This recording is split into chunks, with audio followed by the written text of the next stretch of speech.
Bonjour à vous toutes et à vous tous. Notre invité cette semaine, Pierre Djonga, bonjour. Bonjour. Conseiller territorial. On va parler justement de ce qui s'est passé en fin de semaine dernière à l'Assemblée de Corse, avec notamment ce débrief sur Beauvau. On vous a entendu dans une intervention courte mais percutante. On a dit, nous, que votre intervention était malicieuse. Malicieuse. Non, moi je dis toujours ce que je pense. Donc, j'avoue ne pas avoir encore compris ce qu'on allait avoir suite à cette réunion de Beauvau.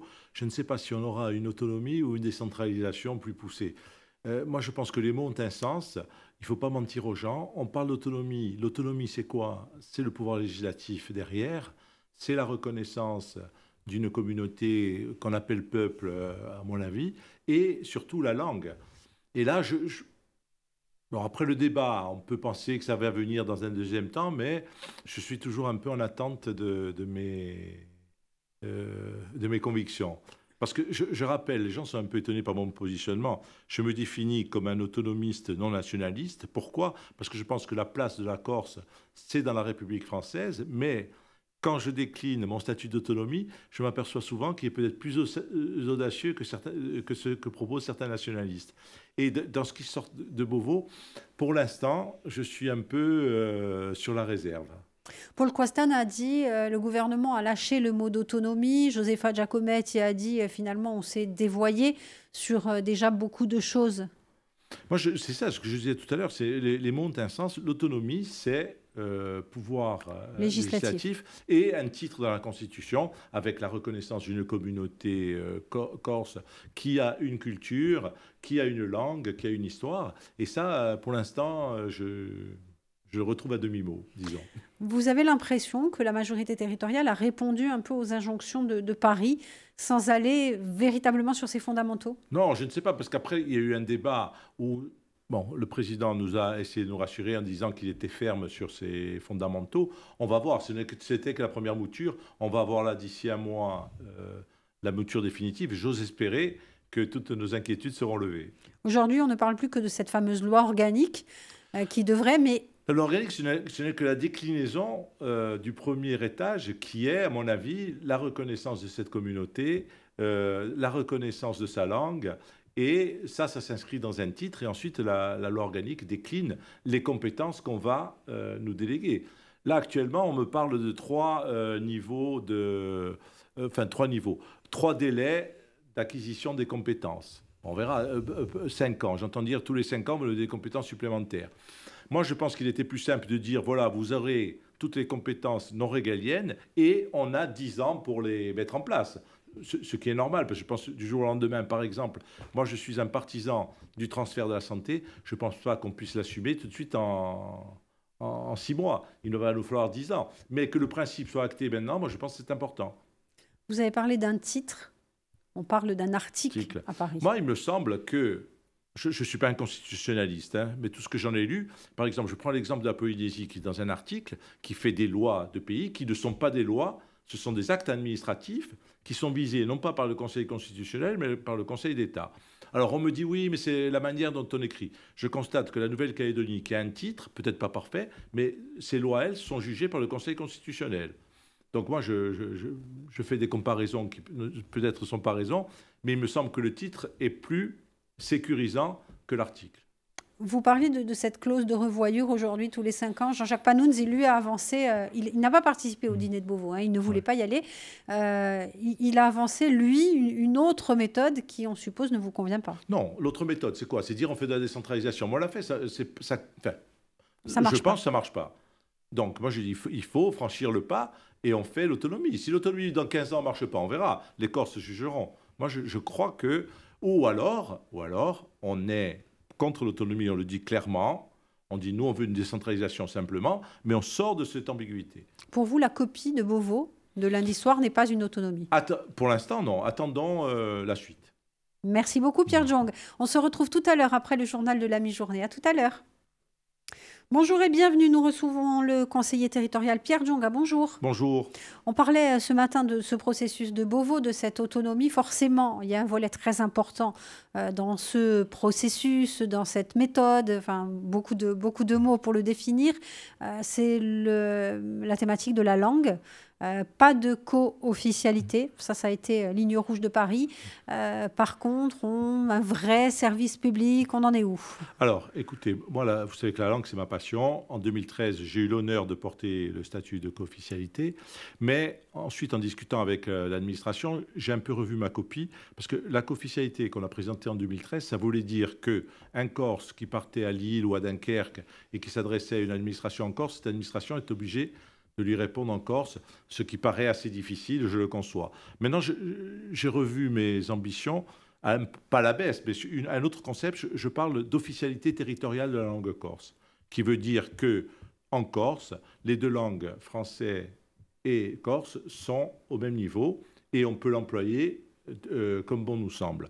Moi, ce qui m'importe le plus à travers ce statut, c'est qu'on ait deux choses. Un, c'est un enseignement immersif généralisé, de la maternelle à la terminale. Bon, là aussi, ce n'est pas du jour au lendemain, il va falloir 10-15 ans pour y arriver, parce qu'il faut des ressources humaines bien formées pour cela. Et deuxième chose, c'est qu'on puisse intégrer dans toute demande d'emploi compétences langue corse exigées, mais que ce ne soit pas un couperet, si vous voulez, un continental qui arrive, qui va travailler en Corse. Moi, je ne veux pas l'exclure. On lui donnera à ce moment-là un laps de temps de X années pour arriver à un niveau B2, à mon avis, minimum. Voilà comment je vois l'officialité territoriale de notre langue. Et à mon avis, c'est le seul moyen, par l'éducation et par le travail, de la sauver. Par l'éducation et par le travail. Ouais.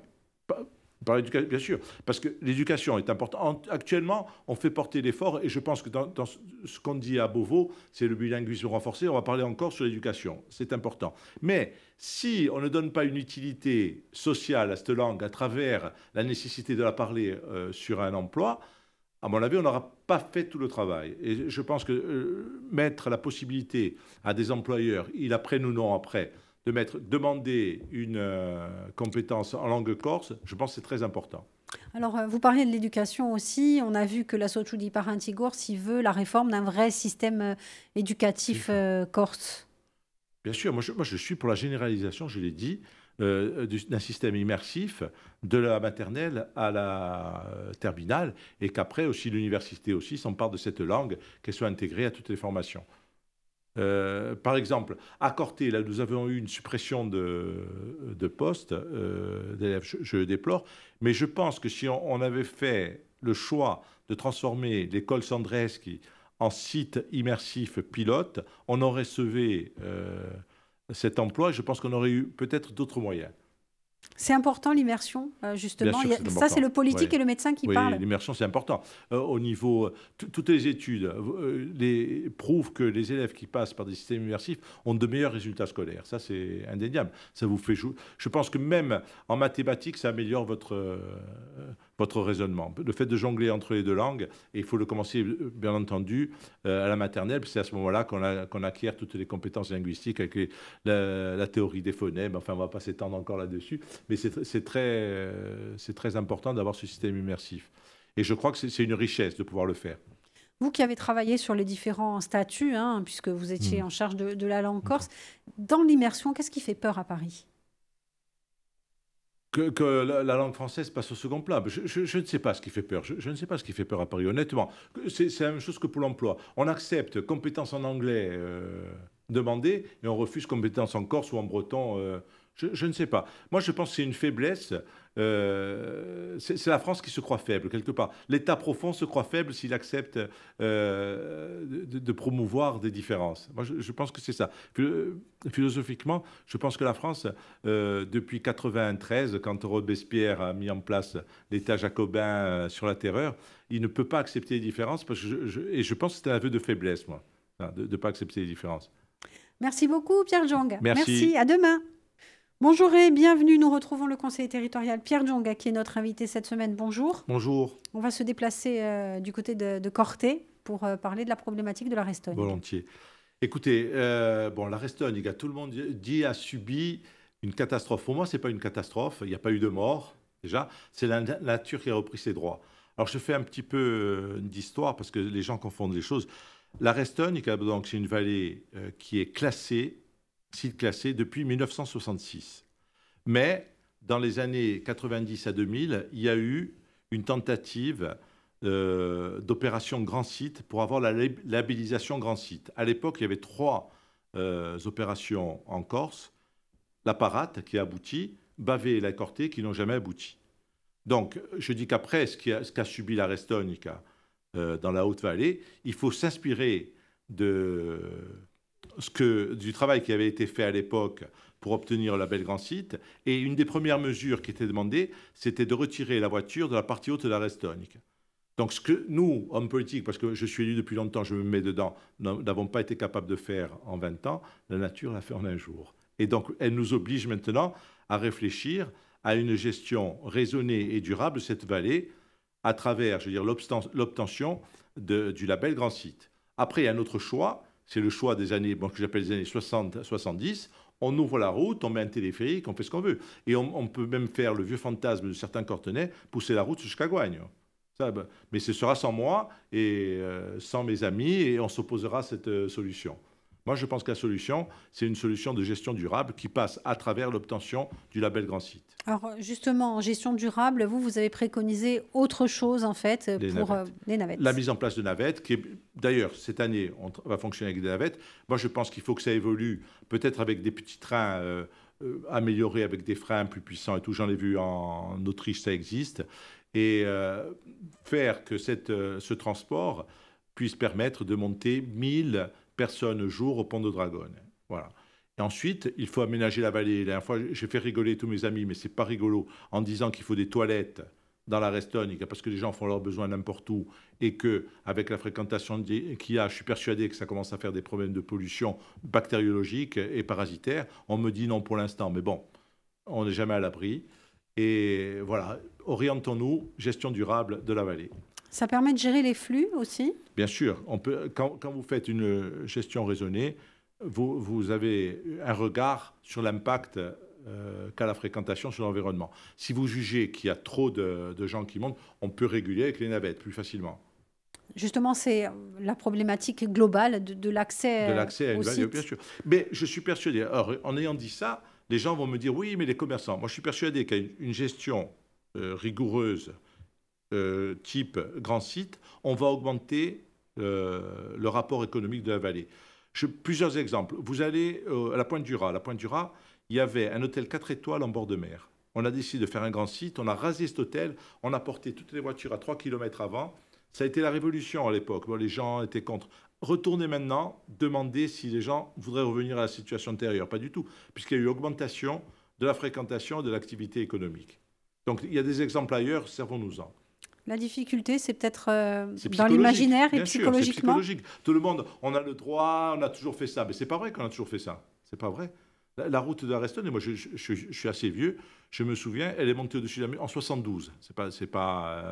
On montait à pied avant. Hein. Le nombre de gens qui sont montés de Dragonne et au routé le lac du Mel, c'est à Corté, il y en a toujours. Et c'est beaucoup plus beau. C'est beaucoup plus beau. Merci beaucoup, Pierre Djong. À tout à l'heure. On se retrouve à la mi-journée.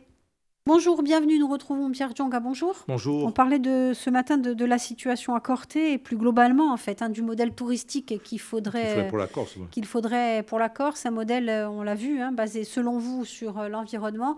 La culture aussi, comment on peut combiner les deux ? Culture et environnement, ça va toujours ensemble, à mon avis, et le social. Il ne faut pas dissocier social, culture et environnement. Actuellement, j'ai l'impression que certaines personnes cantonnent les défenseurs de l'environnement, une certaine élite, qui sont un peu défarfelus parce qu'ils ont une situation sociale assez élevée. Moi, j'entends des discours à Corté quand je parle comme ça de protection de la région. On me dit oui, mais toi tu es avantagé, tu as un bon boulot, tu te fous de. Enfin, c'est pas vrai. Moi, je pense que tout est lié et qu'on peut avoir un progrès social, une protection de la culture à travers la protection environnementale. C'est ma conviction. Votre conviction. On va se faire justement un peu l'avocat du diable et reprendre ses propos. Finalement, quand on veut protéger quelque chose, vous y avez peut-être accès à cette Restonica et d'autres n'y auront pas accès. Avec la navette, on y aura accès. Et on me dit, mais moi, je ne pourrais pas monter, mettons, au lac du Mail, parce que je suis vieux, je suis fatigué. J'ai dit, ben à ce moment-là, on ouvre la route aussi pour monter au sommet du Rotonde, pour monter au sommet de la Payao, parce que bon, moi, j'ai la chance de pouvoir y monter maintenant, mais d'autres n'ont pas la chance. Mais ça, c'est un peu, je veux dire, c'est un milieu qui est protégé, où il faut faire un effort et physique pour y accéder. Et puis, pas tout le monde y accéder, mais c'est la règle, c'est comme ça. On ne va pas ouvrir... partout. Moi, je ne suis pas un marin, je ne vais pas en mer, mais je ne me plains pas qu'il y ait des règles, il y ait des... Ah, ben il ne faut pas laisser germer dans la tête des gens que tout est ouvert à n'importe quel prix, qu'on peut faire n'importe quoi dans un espace. On se doit de le préserver, pas pour nous, mais pour nos enfants. Il faut que dans 2 générations, les Corses puissent aller dans un restaurant et qu'il y ait toujours la même qualité environnementale. Or, si on ne fait pas de mesures de protection, je suis persuadé que dans 10-15 ans, il n'y aura plus la même qualité environnementale et la fréquentation va baisser d'elle-même à ce moment-là.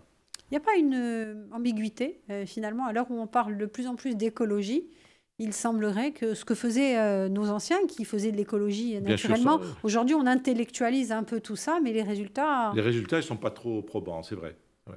Mais donc, il faut revenir à des choses simples, moi, à mon avis, dire il faut préserver, il faut être... tout le monde, je veux dire, a son idée là-dessus.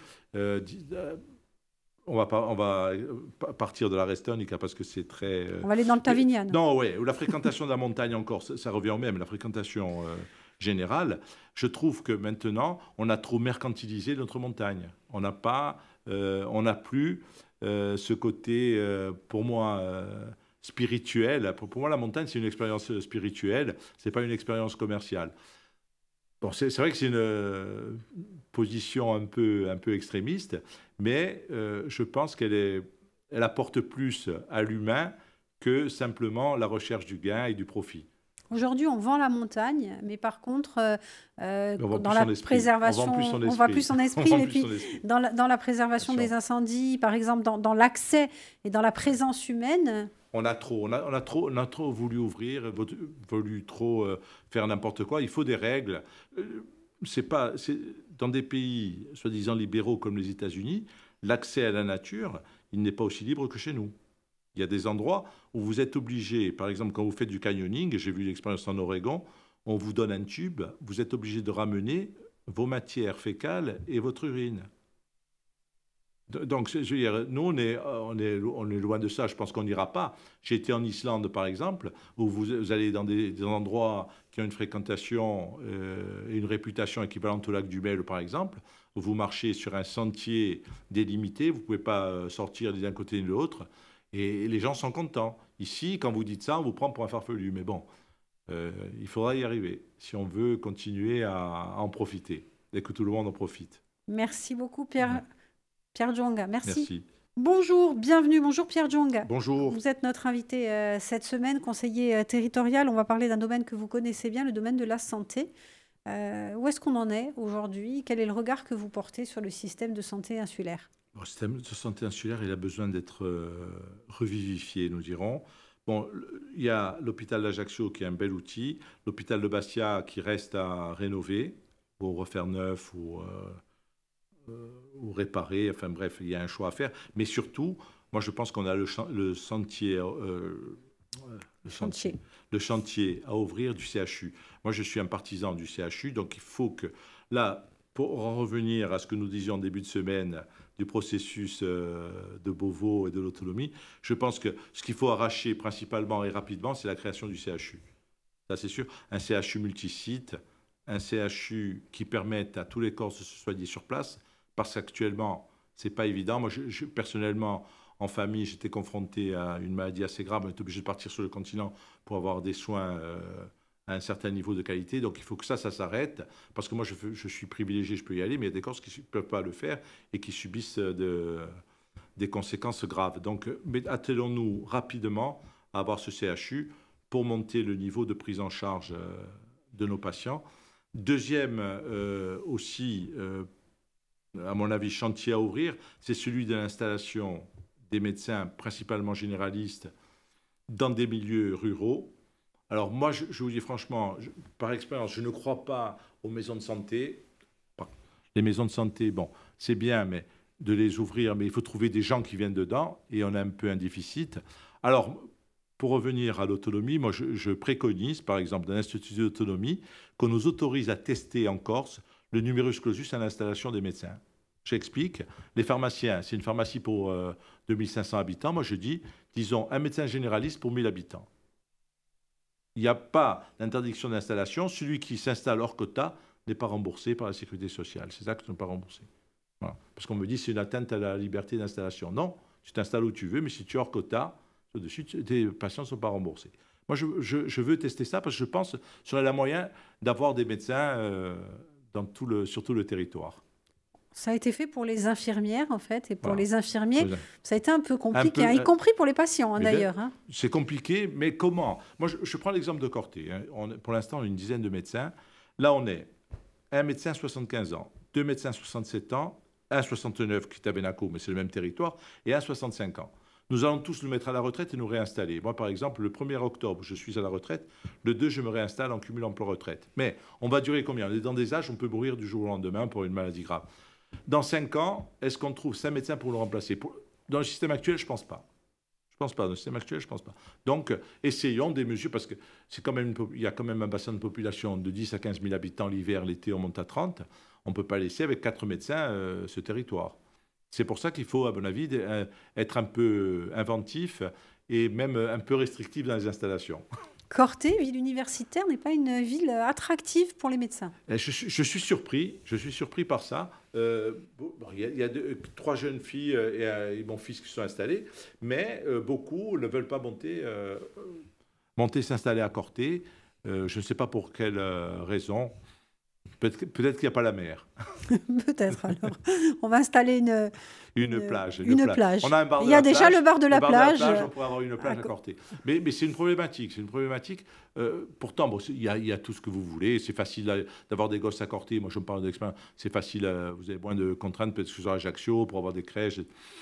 Pour l'instant, pas trop attractif. Est-ce qu'on pourrait envisager, comme dans certaines régions du continent, où des municipalités financent les études de médecine des jeunes étudiants? Le problème, c'est que 10 ans après, les gens n'ont plus la même mentalité, ils veulent plus. Et ça a été jugé, je pense que vous ne pouvez pas, même si vous avez aidé quelqu'un qui a signé un contrat, l'obliger à s'installer. Dans l'état actuel, il peut dire non, moi je ne marche pas. Il y a aussi une autre solution qui est faite dans certains départements, c'est des médecins territoriaux. C'est-à-dire que ou la CTC, ou le département, ou la commune construit une maison médicale et pour le coup, salarie des médecins. Ça peut être une solution aussi. On peut faire un mix des deux peut-être aussi. Merci beaucoup Pierre Djonga. Merci. Tout à l'heure. Bonjour, nous retrouvons Pierre Djonga, notre invité cette semaine. Bonjour. Bonjour. On parlait donc de ce CHU. Il y avait une tribune il y a quelques mois de cela, de nombreux professeurs et spécialistes qui étaient prêts à venir épauler la création de ce CHU. Alors on va quand même rappeler que le CHU, ce n'est pas la construction d'un bâtiment, c'est vraiment... Le CHU qu'on a imaginé, c'est un CHU multisite, c'est-à-dire qu'il y aura un siège peut-être à Corté, puisqu'il y a l'université, mais après, chaque hôpital de Corse, c'est-à-dire, je ne parle pas des gros hôpitaux, parce que ça c'est naturel, mais je parle l'hôpital de Bonifacio, l'hôpital de Sartène, l'hôpital de Corté, l'hôpital de Calvi. Moi, je milite pour la création d'un petit hôpital en plaine orientale sur Prunelli ou Ghisonaccia, ça ils décideront eux-mêmes où ils la veulent. Donc, même les cliniques, à mon avis, il faut peut-être les intégrer à ce CHU. C'est un CHU novateur qui est un peu...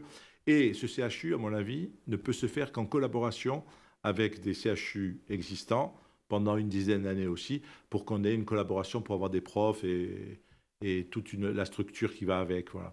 Donc, ça aussi, c'est un travail de longue haleine, mais il faut avoir la création dès maintenant, qu'on ait 10 ans pour le mettre en place. Avec 3 ans de médecine à Corté, ça peut aider aussi? Oui, si on a le CHU, je pense qu'il y aura 3 ans, on aura la 4e, on aura tout le cursus en 10 ans, on l'aura. Après, le défi, c'est la formation de professeurs, d'avoir des profs. Mais si vous avez des collaborations avec la fac de Marseille, de Nice et de Paris, puisqu'on a des gens très impliqués, le professeur Barlez, pour ne citer que lui à Paris, on pourrait avoir des collaborations avec ces trucs, qui nous envoient des professeurs ici, ce serait important pour nous. Autre dossier de la santé, le PET scan. Le PET scan, justement, quelle solution pour le PET scan? Soit un seul, le mettre où au centre, soit 2 caméras, une à Bastia, une à Ajaccio, et se pose l'endroit où on fabrique le produit radioactif. Moi, je pense, pour en avoir discuté avec l'université, que l'université de Corse pourrait être l'endroit où on fabrique. Après, le transport, je crois qu'il faut moins d'une heure pour le transporter. Je pense que c'est jouable entre Corté et Ajaccio et Corté et Bastia. D'autres sont pour une solution De sites. de site, mais la fabrication du produit radioactif Avec un coûte, transport en drone. je ne sais pas, je ne connais pas assez, je ne peux pas dire. Transport, est-ce que Il les y a, il y a un drones... dossier qui est très, très bien monté par l'hôpital de Ouais. Castelluccia à Ajaccio et qui préconise Mais cela. oui, mais le monsieur de Castellucci, il est bien monté, mais il veut que tout soit fabriqué à Ajaccio. Et ce soit, pardon. Quelqu'un m'a dit c'est plus facile de faire Ajaccio-Bastia que Corté-Bastia en transport. Donc bon, je suis un peu réticent là-dessus.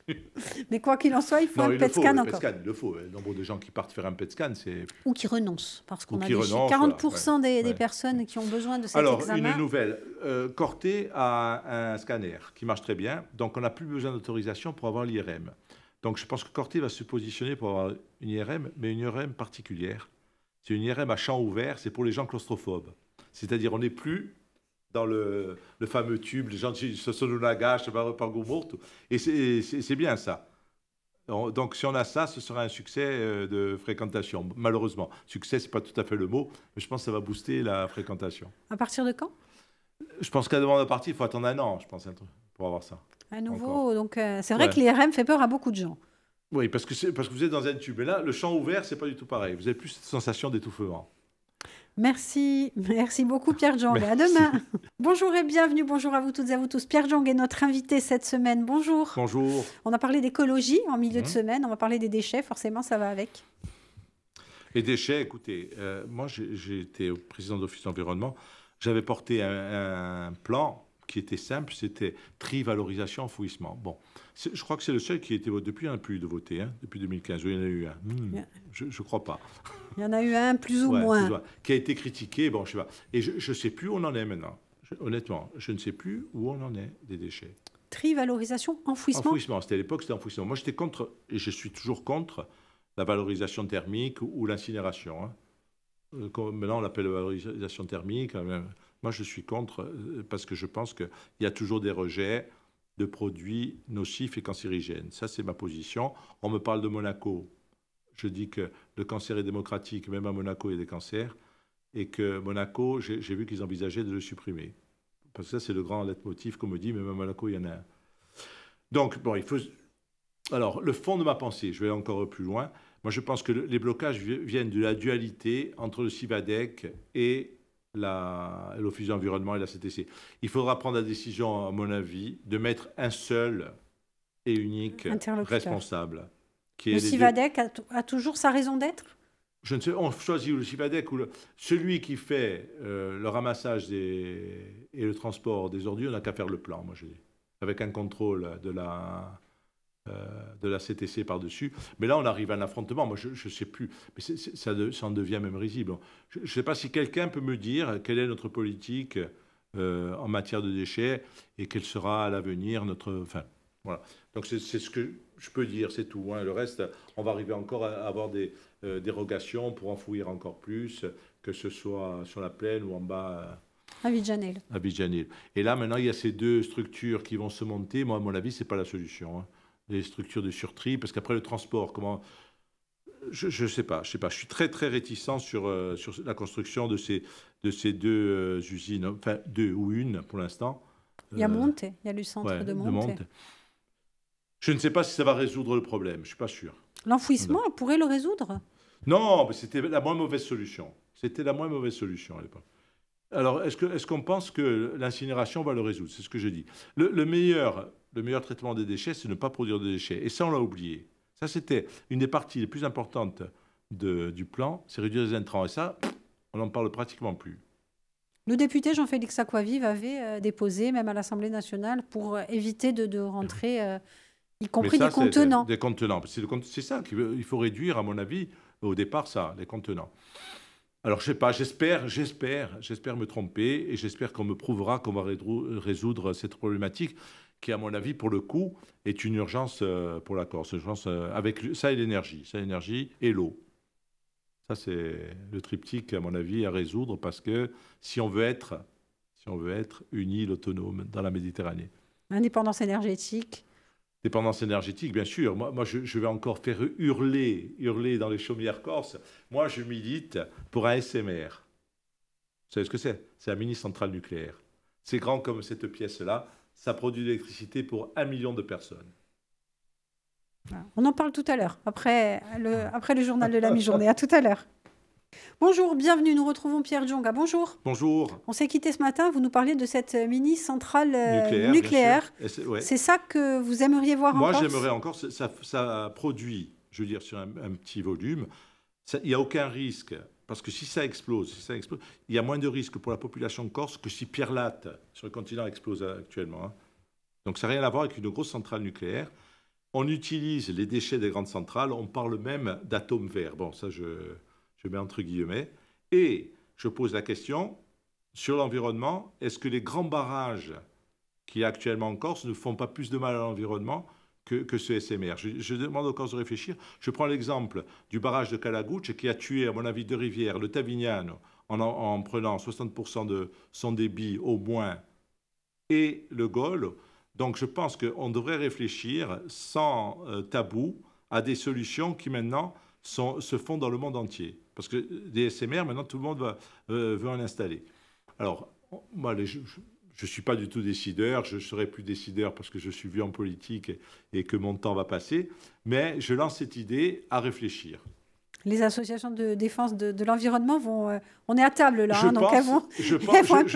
je pense défendre l'environnement. Plus que des éoliennes et plus que peut-être du solaire, parce que faites le bilan carbone d'un panneau solaire et puis après on viendra discuter d'environnement. Et de la future centrale d'Ajaccio. La future centrale d'Ajaccio aussi, je veux bien... D'abord, est-ce qu'elle va y être? On verra. On verra si elle y sera. Il vaudrait mieux qu'elle y soit, parce que sans ça, on va avoir une rupture dans l'alimentation électrique. Et regardez la qualité de l'électricité qu'on reçoit d'Italie et de Sardaigne aussi. Il y a une application sur vos smartphones qui vous donne en temps réel la qualité, vous verrez. On a la plus mauvaise électricité de France en termes de coût carbone. Et même avec la nouvelle centrale, ce sera pareil. Alors moi, la solution que je propose, moi, on aurait une électricité propre. Zéro carbone, propre. Verte. Et sans risque. Et sans risque, à mon avis. À mettre dans la future PPE? Peut-être. Mais je l'ai proposé, tout le monde rigole. Parce que, est-ce qu'on s'intéresse bien à toutes les solutions? Je ne sais pas. Vous l'implanteriez où?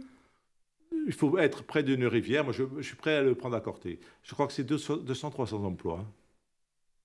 Pour un coût de? Le coût, je ne sais pas. Mais ce n'est pas très cher. C'est pas très cher, en fait. Le coût, je vous dirais des bêtises. Hein, mais... Comment ça marche, en fait? C'est le cœur, c'est ce qu'il y a dans un sous-marin nucléaire. C'est une réaction nucléaire. Un sous-marin nucléaire à Corté qui produit de l'électricité. C'est le cœur du sous-marin. Non, plus sérieusement. Comment ça pourrait fonctionner? Est-ce que cette idée a déjà été posée sur la table à un moment donné? Non, ici en Corse, non. Mais c'est le grand débat en France, c'est beaucoup. Macron va lancer la filière de fabrication en 2030. C'est en 2030 ils sont opérationnels. Donc moi, je trouve qu'on fait... on ne se projette pas. 2030, c'est demain.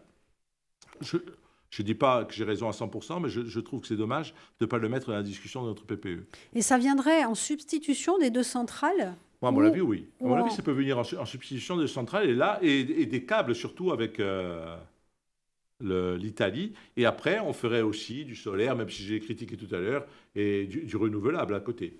Vous parliez de l'empreinte carbone des panneaux solaires? Et quand c'est fabriqué, ça vient d'où?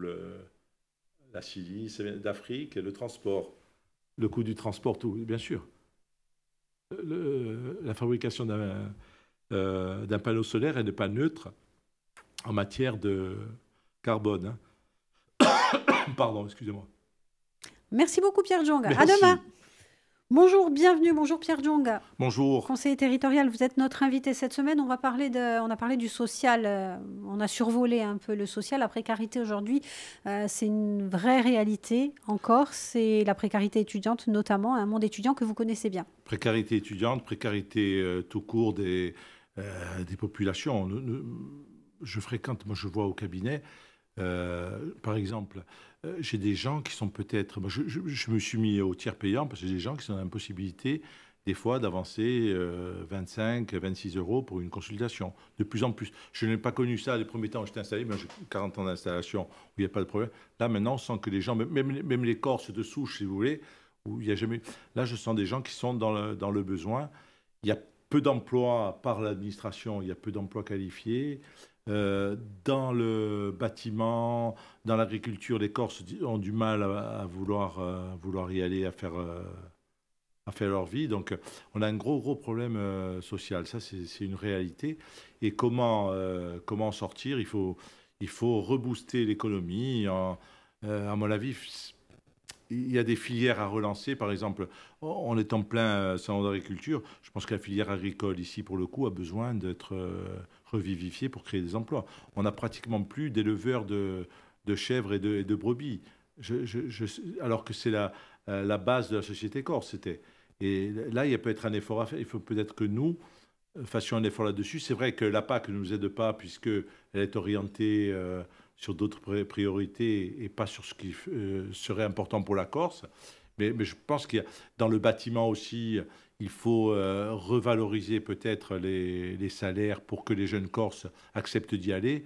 Dans tout ce qui est restauration, je prends l'exemple de Corté où il y a énormément de restaurants, vous avez très peu de cuisiniers ou de serveurs d'origine corse, c'est des gens qui viennent du continent, qui en plus rencontrent des problèmes vu que leurs salaires ne sont pas élevés, difficultés à se loger, difficultés à des tas de choses. Très, pas pessimiste, mais enfin, un panorama pas très coloré. Un peu noir. Un peu noir. Oh. Vous parliez justement de ce monde agricole. On recevait il y a quelques jours de cela Joseph Colombani, donc le président de la Chambre d'agriculture de Haute-Corse, qui parlait de cette filière élevage et des bâtons dans les roues mis par l'Europe. Là aussi, il faudrait que... Il faudrait qu'on évolue, qu'on ait le pilier 1, par exemple, de la PAC, parce qu'on n'a que le 2, on n'a pas le 1, et pouvoir prendre des décisions fortes, par exemple installer, je ne sais pas, moi j'avais l'idée, on peut se dire qu'on va installer un chevrier par village, à 365 villages, ça fait pour la Corse c'est énorme tout de suite, c'est des petits chiffres, mais qui pour nous peuvent avoir un effet d'entraînement, parce que si vous installez une famille dans un village, ça crée tout de suite d'autres besoins, ça peut permettre d'ouvrir des écoles, voilà, donc bon, je pense que ça peut être un moyen aussi de remettre les gens dans le système du travail. Voilà. Il faut vraiment aller dans le pratico-pratique. On parlait de cette politique européenne, elle n'est pas incitative à la production. Moi, je pense que la politique européenne, elle est faite sur la productivité et pour les gros agriculteurs. On a les céréaliers qui sont aidés. Vous avez toutes les grandes fermes de production de volailles, tout ça. Et la petite agriculture, à mon avis, elle est un peu mise de côté. C'est comme pour la pêche, il n'est pas normal qu'avec 1000 km de côte, on n'ait pas beaucoup plus de pêcheurs. Il est difficile de trouver du poisson local si vous voulez manger. Par exemple, on est dans le développement durable. Moi, j'aime beaucoup le slow food. Le concept de slow food, c'est manger local. En termes de poisson, encore, c'est difficile d'y arriver. Donc, c'est pas normal qu'avec 1000 km de côte, on n'ait pas plus de pêcheurs. Mais là aussi, on va, à mon avis, sur la politique européenne qui favorise plutôt les grandes structures par rapport à la pêche artisanale.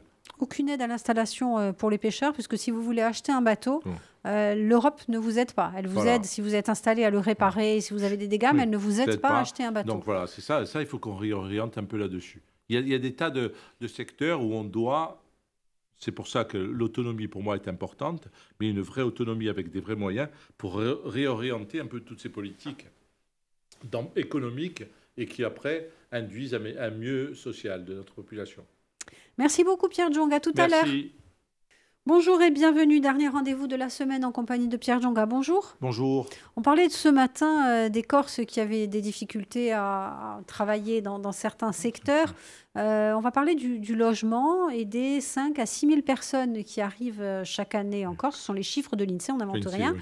Et différentes réflexions par rapport au logement. Les Corses ont du mal à se loger. Il semblerait que ces personnes aient plus de facilité, notamment dans les logements sociaux. Ça, je n'avais pas cette notion, c'est vous qui me l'avez appris. Et peut-être que les Corses ont des difficultés à aller dans l'habitat social. Peut-être que ça leur pose problème et qu'ils ont peut-être des difficultés aussi à remplir des dossiers ou plus à y avoir accès. Moins d'informations, Et c'est pas normal, donc il faut qu'on réoriente aussi ces politiques. Moi, je pense que l'Office HLM, dans sa légitimité, a essayé de privilégier les locaux avant les gens. Moi, j'ai rien contre les gens d'extérieur, mais qu'on privilégie d'abord les locaux, avoir une habitation digne. Parce que c'est vrai qu'il y a un besoin là aussi. On a beaucoup de.